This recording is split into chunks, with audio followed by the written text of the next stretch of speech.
Hello summoners, and welcome to the Mobalytics top 5 assassins for solo queue.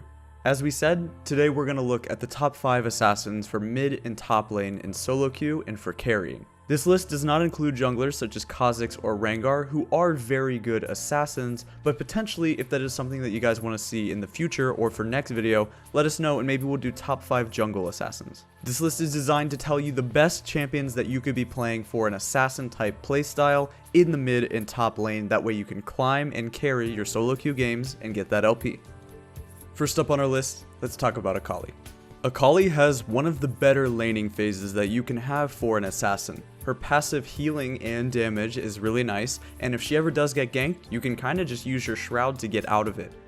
What makes her shroud so good is the changes that they gave to her a long time ago, where not only does the shroud allow you to go over walls, so it has a little bit of a dash to it, but also pink wards just don't reveal you anymore. You can't place down a control ward and see where she is. It makes it pretty frustrating to play against. And probably the most important part of playing against Akali is just respecting how much damage and mobility she really has. She probably has the best mobility of all the assassins, having 3 super long dashes that can go to champions and minions. As for the builds and runes for Akali, the only thing that's truly set in stone and that you must get is pretty much Hextech Gunblade. Other than that, the build and the runes are pretty flexible, and we can definitely see a lot of different things being taken. We can see Kleptomancy, we can see Electrocute, even a few things like Grasp of the Undying if you want to play tank Akali. There's a lot of room for flexibility. If you want to learn from one of the best, make sure you check out TF Blade Stream, who is a multi-time rank 1 North American Challenger player, and he plays a lot of Akali. Moving on to everybody's favorite shadow assassin, it's Zed. Although the Duskblade of Drakthar was nerfed recently, Zed received many compensation buffs in return, and with the Ignite buff, he has become really good once again. Playing against Zed can be tricky because he can always seem to just be able to go right back to his shadow, and it can be annoying. As Zed in the mid and towards the late game, what you want to do is try to side lane and split push with your lead if you've established one. You want to keep control of one side of the map and make sure that you are constantly applying pressure. You can escape ganks pretty easily with your W, and if they come and they really commit, you might be able to outplay them and win a 2v1.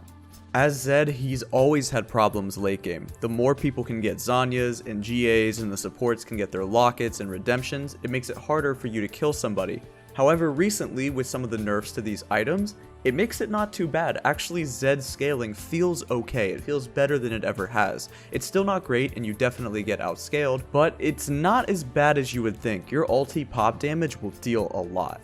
As for the runes and builds for Zed, it's a typical AD assassin. You want to make sure you're getting that lethality. You can also go a Black Cleaver, as well as some crit is okay if you want to. You can get things like a PD or an IE, it's kind of nice, but if you don't want to do that, you want to skip that and just go full armor pen or lethality into like a GA, that's pretty good too. If they have anybody that you need a QSS against, Merc Skim is definitely fine, and your last item can be kind of whatever you want. If you want a Bork or something like that, all of those things are pretty good. Spinning and throwing daggers all the way into our next spot, it's Katarina.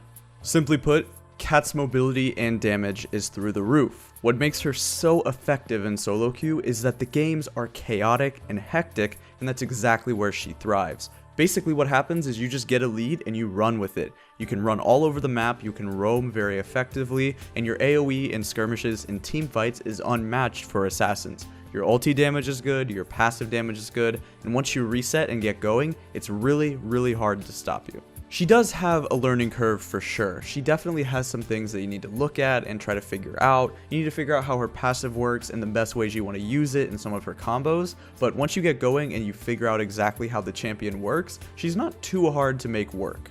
She definitely relies on getting out of laning phase first, which is why you will see some Katarinas going for a resolve secondary page, but you don't have to. You can go precision for the triumph because you're going to get a lot of kills and a lot of assists, so that extra gold will add up over the course of a game.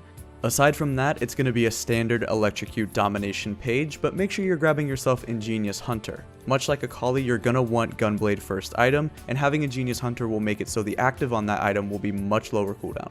Rewinding time back into our 4th spot, it's Ekko. Ekko's ability to chase anybody down with having incredibly high movement speed, having an AoE stun, as well as a big heal and damaging ultimate makes him a great assassin for solo queue. His laning phase isn't great, but it doesn't really matter because you can kind of just spam Q the wave and make sure you never have to interact with your lane opponent. You constantly spam Q as soon as the wave gets there at level 1, and you never really have to worry about doing anything but roam. Once you get to later game teamfights, his AoE and damage is both insane, and it makes it pretty easy for you to teamfight with him because of his get out of jail free card on his ultimate. Just make sure that you're avoiding hard CC as much as possible because you're not going to be able to use your dash or your ultimate, which are your two big team fighting abilities. As with most assassins, your job entirely is to blow somebody up with a lot of burst damage. That's why you're going to take Electrocute. You don't have to take Ignite if you don't want to on Ekko. You can just look for TP flanks or even TP back to lane to continue pushing and get yourself an EXP and farm lead, but most of the time you will see Ekkos just go for a lot of kills.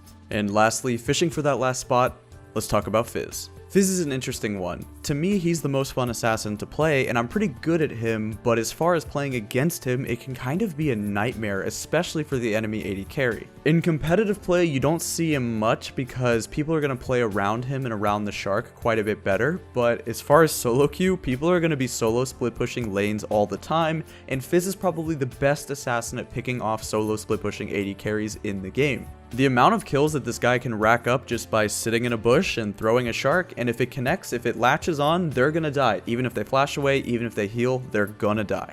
Fizz's laning phase is bad. It's definitely not that good, but what you can do is look for cheeky level 3 all-ins with Ignite. Most Fizzes these days will take teleport, especially in the higher ranks, but if you want to snowball and get going, Ignite is not a bad option either. And of course, it wouldn't be Fizz if we didn't talk about his E. What makes his pull so good is that you're easily able to dive people. You can use Q to dash to minions or through minions, that way you can get in range to throw a shark, and then you can use your invulnerability to go through and not get hit by the tower and then kill people.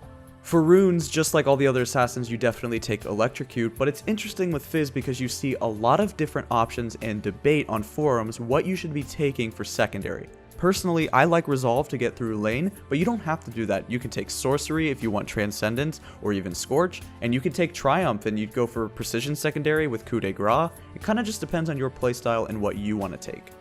This has been the top 5 lane assassins for climbing and carrying solo queue. We would really appreciate it if you commented and let us know down below what you think the next top 5 list should be. We're always listening and we're always reading the comments, so we really appreciate your feedback. Make sure to like and subscribe and follow us on all our socials, that way you can stay up to date to when new videos and new content is going to come out. Anyway, thanks for watching.